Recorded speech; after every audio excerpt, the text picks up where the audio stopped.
I don't know if we caught the name of the restaurant. We won't talk again. We got a cold start. We're going. So we're already talking about chicken dumplings. We're excited to say we are here with your favorite realtors and co-hosts Ken Carter and Brad Burns and very special guest today. Go for it. Who do we have? We have Greg. I don't even know your last name. Ferris. Greg Ferris from Bobbie's Diner.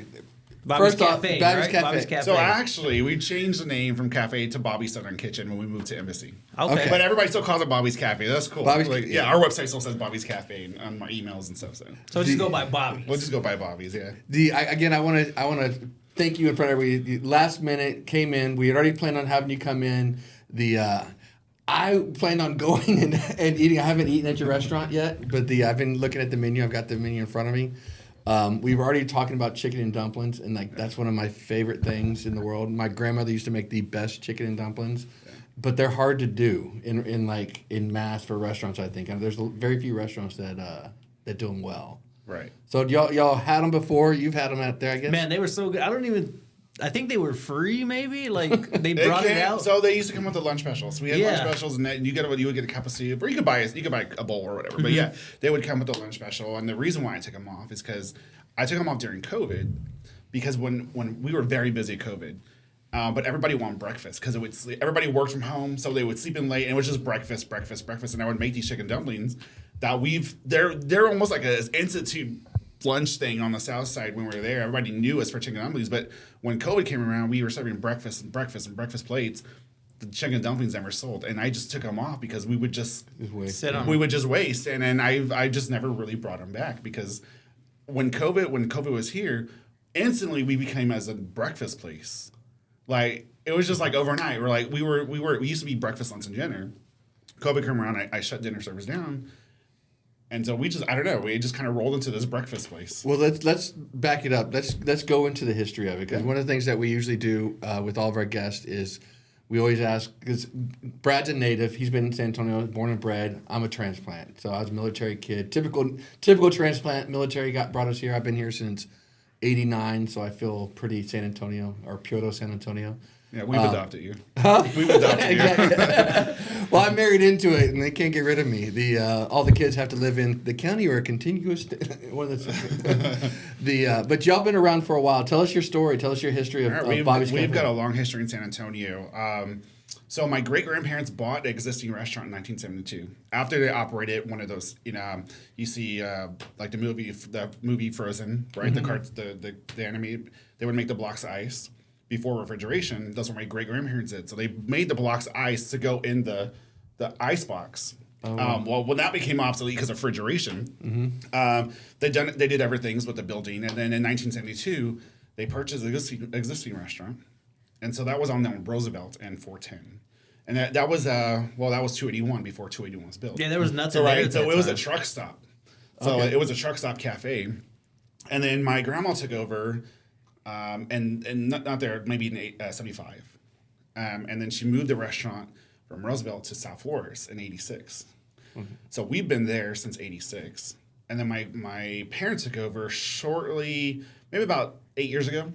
Okay. They took over. And then they were ready to retire.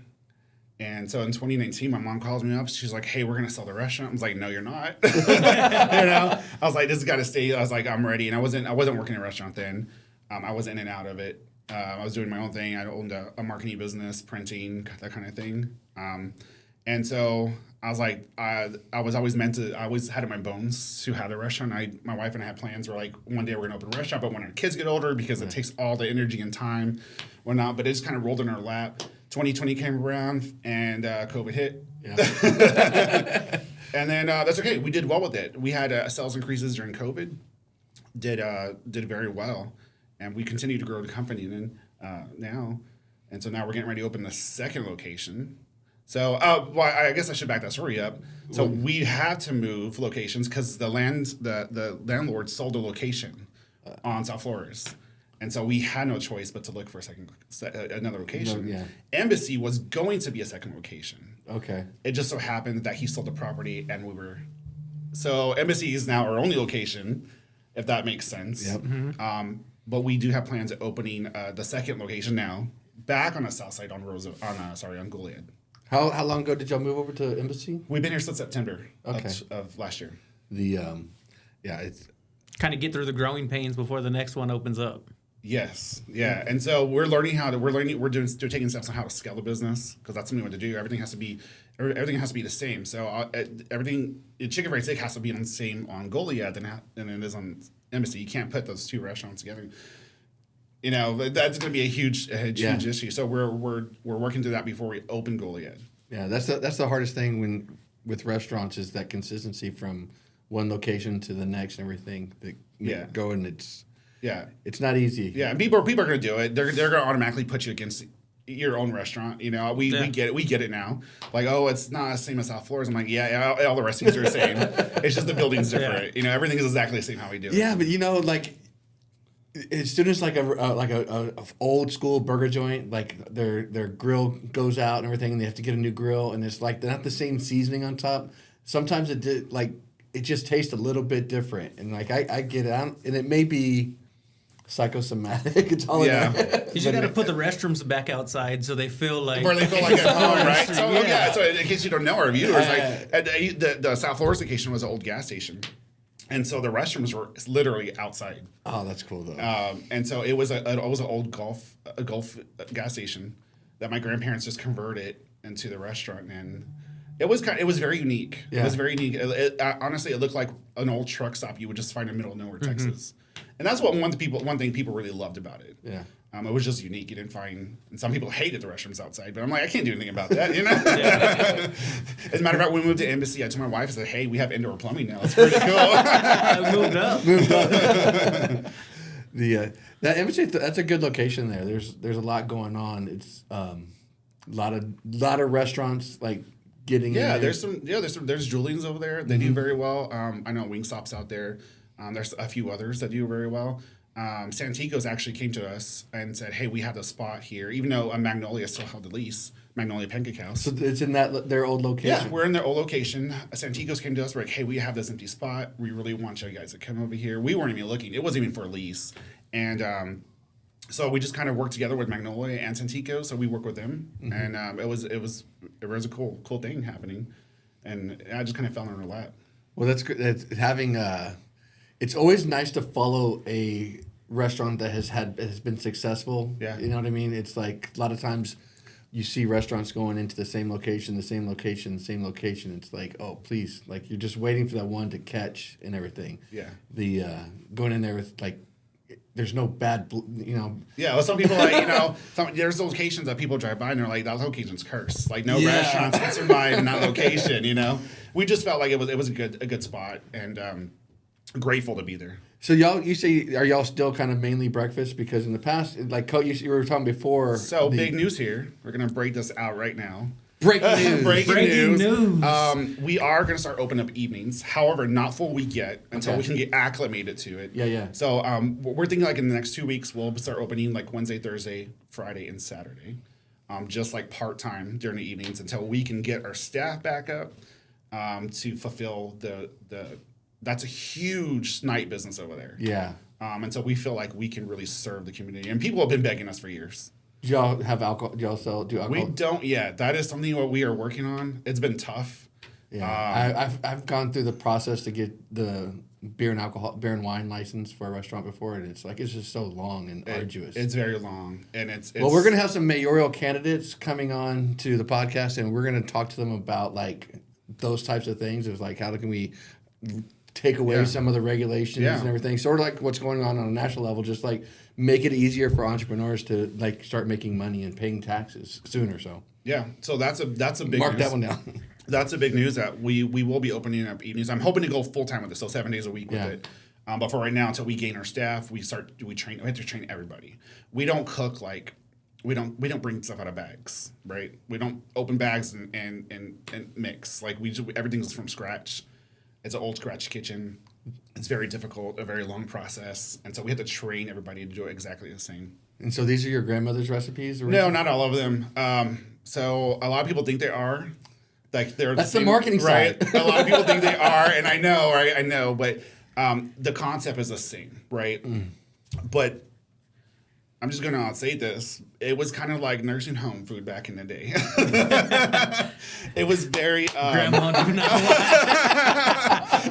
and you know, like, oh, it's the same recipes. Yeah, some are, right? I can't change. Same ideas. Right? It's just the same ideas. Yeah. I've just put twists on things. There you For go. instance, are you familiar? You said I eat like the Mother Clucker, Yeah. right? It's the same thing. I've just put the Put things it together, together, right? stacked it up. Or I actually, I put salts and stuff. That was lacking. When you said nursing, the first thing I thought is, oh, we're gonna put some salt and garlic in it. Yeah, we're gonna put some salt and garlic in It this has some stuff. flavor. So Little like butter. the chicken fried steaks, I did change that when I took over. Chicken fried steaks used to be actually grilled on a flat top. So they were actually like, I guess you could say like they were cast iron fried. Yeah, that's how my grandma used to, like, we call it, skillet fried chicken, like that Right, yeah. we call it country fried chicken instead of chicken fried steak. Yeah. It's like country fried chicken steak or whatever. So yeah, so my grandparents and my parents used to cook it on the flat top oil, fry the chicken fried steak and put oil on top and then fry it that way. Also, we just got too busy for that, and South Florida's location had a 3-foot grill that we were working the entire business on. There was no way I could keep up with that, so I changed the chicken fried steak where we're deep frying it. So now we actually deep fry in beef tallow. It's nice. They're not rage. using the Yeah. seed oils. Yeah. A lot of people. That's awesome. Let me tell you, that is incredible. It is incredible. It changed. If you haven't heard chicken fried steak lately, go back and try it with the beef tallow. It changed. Our chicken fried steak was already good. Yeah. Okay, this is great. We're I'm gonna have to get excited. back over. I was just having, it's funny because I was just having one of the guys in our office, Ivy. Shout out to Ivy. He's gonna love that. About chicken fried steaks in San Antonio, and I'm real. I'll come by. I'll try that one specific because like I feel like the best chicken fried steaks no longer here, and that was the Lulu's, their deputy with the queso on it and stuff like that. The like we don't have like I don't want to name places that are known for chicken fried steak, but it's never. It may be not enough salt for one. Like it's just never enough. Like enough flavor. It's like the cream gravy is just too creamy instead of flavorful. If you know what I mean. Well, I don't want to be like the guy and be like, I have the best chicken fried steak in the city, but I do. I mean, I haven't been there since y'all moved, but I think at that time y'all had there. And I think the only other one that I've had in the state that kind of competes with you guys, I don't know if you've ever been to Rockport, but there's a small restaurant there called Our Family Kitchen. No. And they have the best chicken fried steak, like, down there. And I think y'all are right there with them, if not better. I mean, I'm sure maybe in the beef tallow now it kind of pushed it up a notch. That's interesting. I love that y'all have made that switch because that's not a cheap switch. No, it's not. That's a commitment switch. So we actually work with Smithfield. I don't know if y'all familiar with Smithfield. They do a lot of pork, a lot of beef. Okay, I know. Yeah, they're meat market plants, and we partnered with them, and so we're able to not get it so expensive because we go through so much oil. So we have partnered with them. And to make it a little more affordable for us, so we wouldn't have to charge so much for a chicken fried steak. But guys, this beef tallow is just like on another level. Beef tallow chicken fried steak, Bobbie's Cafe, Embassy. I know that's one of the big things. Like, I've seen there's even apps that go about like finding places that cook their food in beef tallow. Like, there's not a lot of them. Like, I think a lot of stuff going on now, people are moving away from using the seed oils on everything. It's a huge trend now to move away from seed oils, and I totally get it.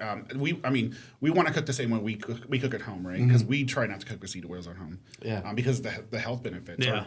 It's really bad for you to be eating something with seed oils. And so that's the reason why we really made the switch. Especially in the new area we're in, it's totally different from the south side patrons. And we noticed when we moved here, we had to incorporate a lot of better ingredients. Because they were expecting it, right? Yeah. Turkey bacon, turkey sausage, real butter, that kind of thing. It was great. We cooked that way at home. Yeah. And we thought, hey, if we cook that way at home, we should be giving our customers the same quality of food, and it's only fair. There's a few restaurants. I always think of like when you're talking about like La Panaderia, they grass fed butter. This like everything is like the free range eggs, and it really does come down to like those ingredients make a difference. And what like I feel like y'all's restaurant, there's been a vacancy in the market of restaurants of good comfort good quality comfort food that's good, made with good ingredients and stuff like that. That like there's everybody wants to be a little bit fancy with everything a little bit times, and having some SOS, some I think that's biscuits. I think that's what's kind of set us apart too, because we're not so fancy. Yeah. Where those places are like really inundated now in San Antonio. It's like a huge trend, and I think that's one thing that made us like put us apart from other restaurants, because we're not so bougie. Yeah. Right. But also we do have some items on there that are that way. You know what I'm saying? But it's not our entire menu. For instance, we call it honest fancy French toast, and I said when I did an episode with David Elder, said this is the fanciest thing we have on the menu, because it seriously is. Like, it has mascarpone, and we make our own praline sauce, and has this like fancy whipped cream on there. Like, that's the fanciest thing on there. I call it fancy, right?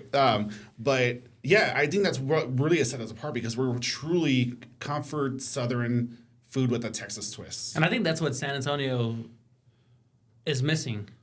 Yeah. Like, we've been to a few different restaurants, and my wife is a huge fan of like biscuits and gravy. And a lot of places are too extra with their biscuit and gravy. Like, they're adding rosemary and like all kinds of crazy things into the gravy. So my wife, we tried biscuits and gravy at other place, and she's like, what I like about our biscuits and gravy, she goes, the gravy tastes clean, right? If you go to the restaurants, they add all this kind of stuff in it, and it doesn't. They've gone way too far off the path from true gravy. Especially good sausage gravy. Just it's like, they've gone way too grease, far. Flour, and some milk. I want some food that and pepper. We want some food that our grandparents used to cook for us. Yeah. You know, to bring back memories and bring back that kind of cooking, you know, and there's places very few and far between in those places. Then that it's funny you say that, because my grandmother, both my grandmothers were great cooks, and the chicken and dumplings, that was the one thing that like everything started with the biscuit. Like, she made fresh homemade biscuits that were the basis for her dumplings, was her biscuit dough. She made fried apricot pies that like it, man, everything goes back to that basic biscuit dough and everything, but it was all good ingredients. It was like just perfect. Yeah, it's like super simple. Super simple, but delicious at the same time.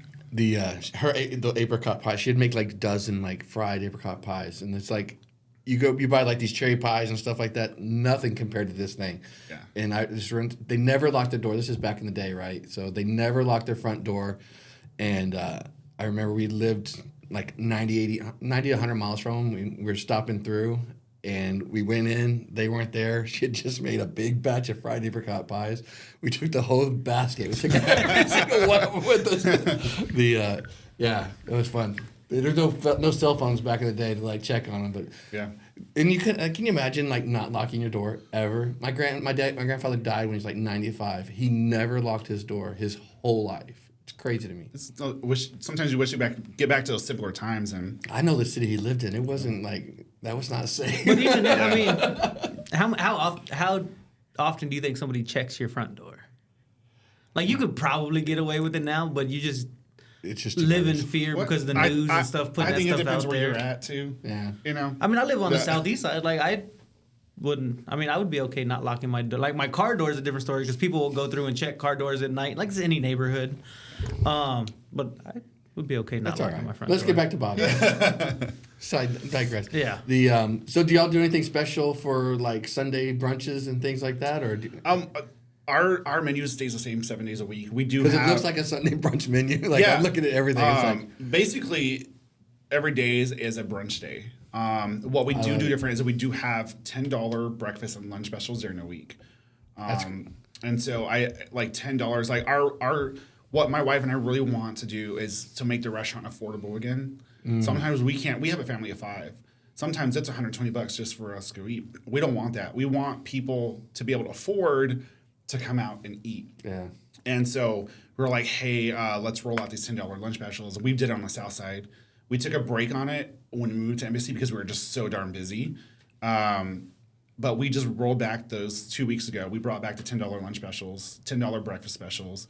Like, sometimes you can't even go to McDonald's and get a $10 meal. You can't go to Whataburger for $10. You know, you can't. And so that was one of our things we want to bring back, especially with the economy. That way people seem like they're just holding on their money just a little bit more. Yeah. We really wanted to offer that for our customers.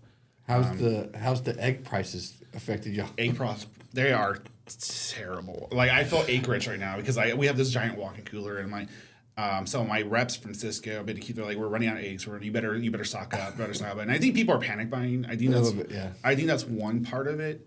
But I bought 6 cases yesterday, $110 each. And so we were 2 years ago, these egg prices would be at $30. Going from $30 to $110. Yeah. We haven't yet put any kind of surcharge on it. We're just kind of absorbing it. Waffle House did. Yeah, Waffle 50 House. cents an egg. 50 cents an egg. Waffle House. I feel like they've gotten a little backlash on it, which is sad. I feel like that's going to start a fight. Yeah. Especially like. But the good thing, Waffle House, they're prepared for the fight. So yeah, well, I think Cracker Barrel and Cracker Barrel's kind of like did a marketing spin off of that. Like, hey, we haven't changed our prices yet. But what like those larger restaurants like that, they have contract with these egg vendors. Yeah. And so they're not nearly affected as we are, like the small mom and pops who are affected, because they have contracts right now for 2 years that they can't change the prices. And so like these chains, that's the reason why they haven't gone up. It did surprise me with Waffle House, but they may done that on purpose, you know. But I got people talking about Waffle House. That's the thing. Like, who talked about, like, the only thing you ever heard about Waffle House was the fights. Yeah, that's what I'm saying. It may be a marketing ploy. Yeah. To gain some national attention. I have a question. So I know, like, on your menu, on some of the stuff, it says, like, as seen on TikTok or getting famous through social media. Was that an intentional plan, or who was behind that? TikTok. So I would say fame, right? Because even though we're on the South Side for years, when I took over, that's when we really started exploding, and that's when I've changed the menu. My wife, who is a marketing genius, she was a vice president for a skincare company nationally. She came on board with me, and she just did her magic. It kind of just like, we didn't really push out. Like, we didn't pay for any marketing. It just kind of happened organically. Our first big push was when I was aired on David Elder. He came out in 2020 in September. That's when it really took off. And that was the snowball of all the TikToks and the Instagrams and Facebook. Not so much on Facebook, but Instagram and TikTok have become a huge part of that. And it just kind of started when David Elder came out and did his first episode with us. It's interesting because it's funny how people use their different social media. Like for me, Instagram is just restaurants. Like, if you look at my Instagram page, it's like San Antonio restaurants. Yeah, it's like a search engine. It's all it is. It's like, okay, I literally will type into the search like things for San Antonio, like to go, like, because we're always trying to find a new place to eat. Yeah. And so Instagram, I think, is the best place. Is a great place for restaurants. So like mentioned the TikTok logos. We have people all over, and the reason why I put the TikTok logo is because we've done some videos, and we work with someone who does our videos for us, because I just don't have time for that. Yeah. But people from Dallas and Houston, we've been published in not Texas Monthly yet. We've been published in Texas Living. I think you have to pay them to get maybe. We've been published in Texas Living magazine, that's a magazine throughout Texas. Yeah. And we've had people from Midlands come. And the reason why we put that is because they're like, hey, we saw your video on the Wrecker, on the Morning Wrecker. Which is kind of similar to Clucker, but it has chicken fried steak in there and smothered with gravy and cheese. I've had both. They're both amazing. Yeah. Mother Clucker's a little bit more fun to say. Yeah. I was a little leery on putting that first. I was like, no, I'm just gonna put it on there. I'm looking at the Nutella banana French toast. That's what I'm like, with some bacon on the side with the perfect. Yeah.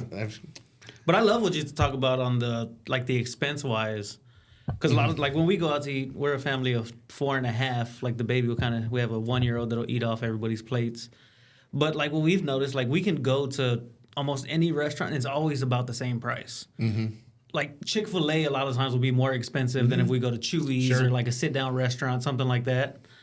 And so a lot of times we're like, oh, like, we can go get some fast food, or we can go eat something that's actually better and be around the same price. And with our portions, too, we do have some plates that offer smaller portions, but our plates are usually huge. Yeah. And so we don't mind people sharing as well. Right now, as comedy, we're like, you need an extra plate here. Like, my wife and I would go, and we share plates all the time because we just don't eat that much. Yeah. And so, our plates are large enough to do that as well.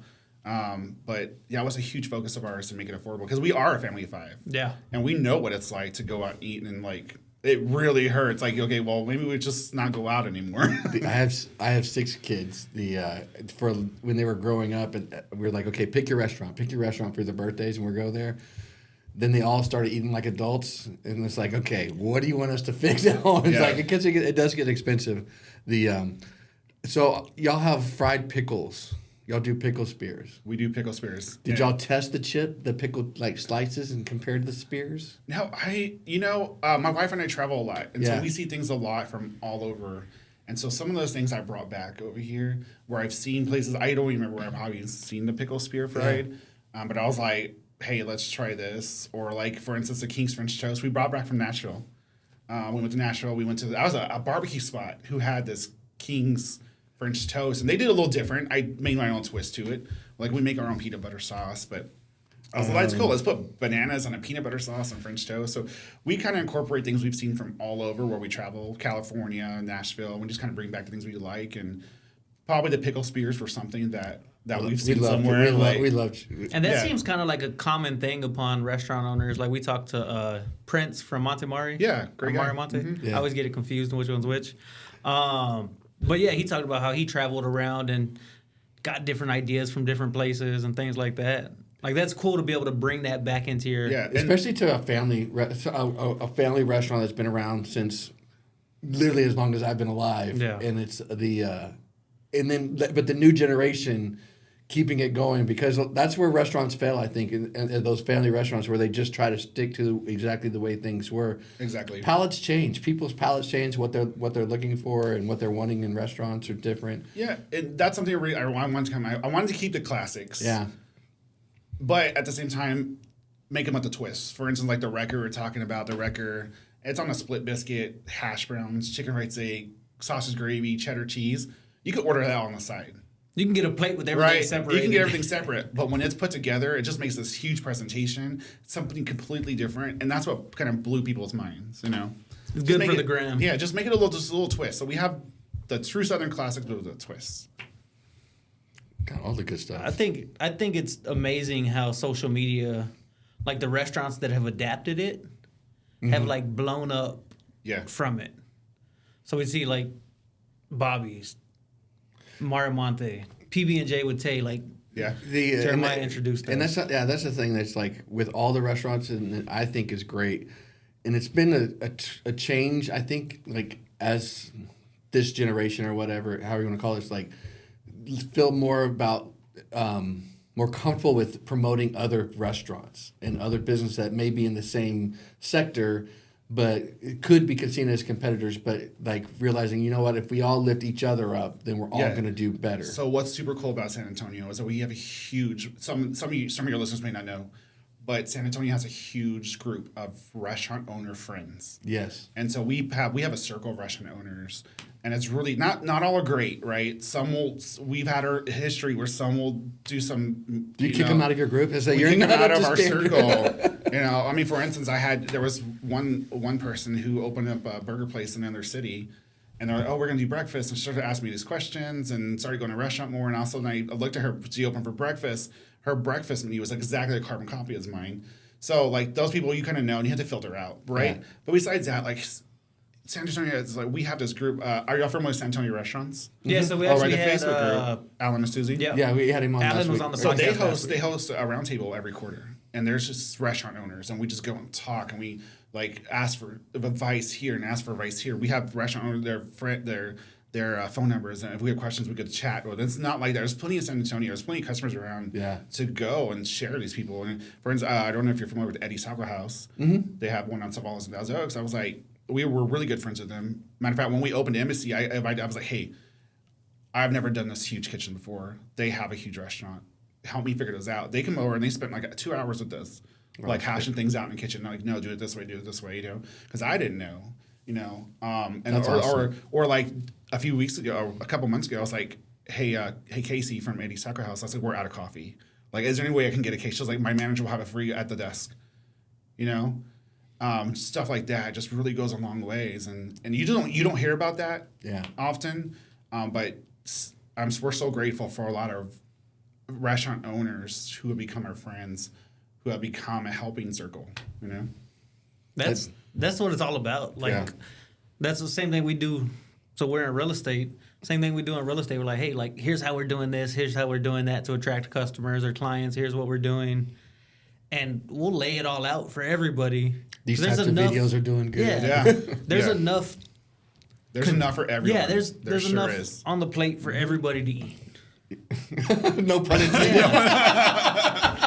Especially if you go to Bobbie's, you get 2 or 3 people to eat off That's the same right. plate. Yeah. Well, do you have anything special like happening for Valentine? Well, it's not going to be. It's a little bit late. Yeah, we're not a huge Valentine's restaurant. Good. That's my birthday. And Yeah. people do stuff. On And I avoid restaurants on Valentine's. Me too. Because I'm like, my wife, I was like, we can go the day after when there's no one there. That's our thing. We're like, we'll get our gifts the day after when it's 50% off everything. And so we're not people. I don't know if people really come to us for a Valentine's breakfast or lunch. We're huge on Mother's Day. Yeah. So Mother's Day is one of our busiest days that we have. So we'll be more focused on Mother's Day than Valentine's Day. Other than that, we're going to be focusing on the lunch specials. We have specials. So like we have stuff on the lunch special that we typically don't have on our menu. We have meatloaf on Mondays. We have Reuben sandwiches on Wednesdays. We don't have that on an everyday menu. Reuben's my favorite. And so we'll be focusing on that. We'll be focusing on opening for dinner. Our menu I'll be adding some of the classics back that we used to have at the old restaurant, like fried chicken. Wow. And that Bone-in? What's that? Bone-in chicken? Bone-in fried Wow. chicken. Yeah. So we used to have that pre-COVID, and some of that COVID stuff I've taken off because, like I mentioned, all the breakfast stuff. That's a big task to take on is bone-in chicken. Like, it Huge. takes a long time to cook. Yeah, and it's something customers will wait for. Yeah. And we put And on that's the thing is like you put on here like the grilled pork chops may take 15, 20 minutes. Yeah. The my kid's mom, she loves grilled, like she'll order everywhere we go, like she gets that and like this. But the people that know, they always know it's going to take a little bit longer because. Well, these pork chops are they're 8-ounce center cut pork chops. They're no thin pork chops. That's And a matter of fact, in front of our menu on the cover, it says, "Y'all, this ain't no fast food joint." Like, be prepared to wait, and especially when we're as I want you guys to come visit our restaurant. You'll see how large it is. Sometimes meals can take up to 20, 25 minutes, and so if you're there in a hurry, may want to consider eating something faster because we cook totally different than other restaurants.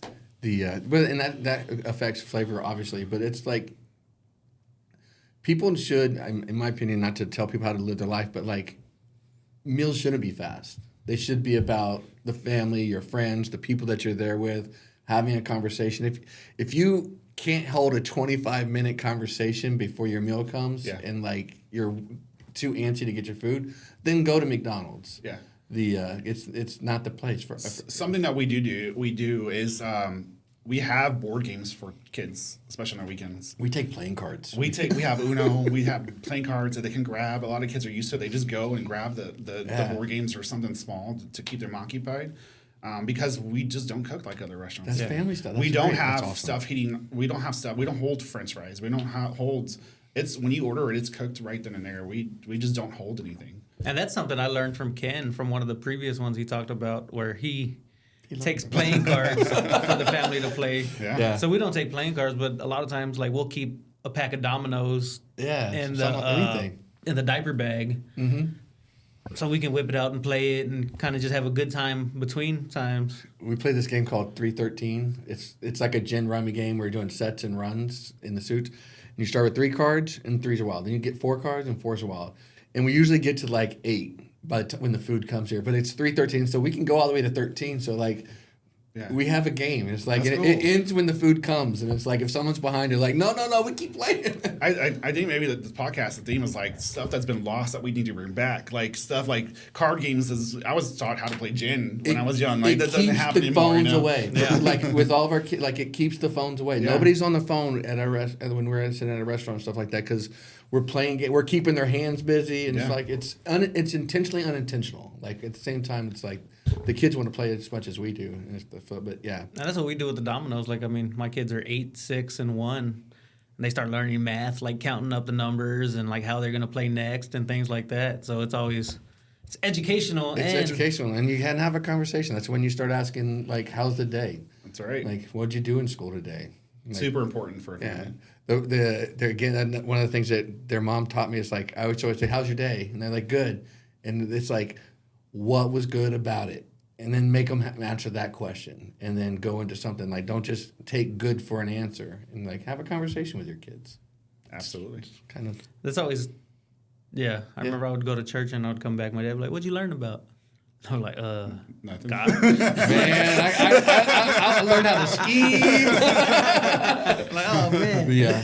Well, the Bobbie's Cafe it is at, I'll tell you exactly where it's at. It's at 606 Embassy Oaks in Suite 100. If you know the old Magnolia House restaurant, which is a great restaurant, this is another great restaurant following suit.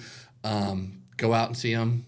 Visit Greg Ferris and his family. Appreciate to have you. Appreciate you coming on, man. I really do. Yeah. So one thing, hold up, before we end it real quick, we always ask people, besides your restaurant, what You are can't a say couple, Eddie's Taco and it's hard to name some others, so we don't say what's your put me on favorite, the but just spot a now. couple restaurants that you guys frequent. that are Favorite some of your breakfast family. tacos, Yeah. favorite burger place. Favorite breakfast tacos. Right now, we've been hitting up Tommy's on Blanco. Okay. We do live close by, so that's one reason why we do hit up. I like Las Palapas tacos. We go to Eddie's a lot.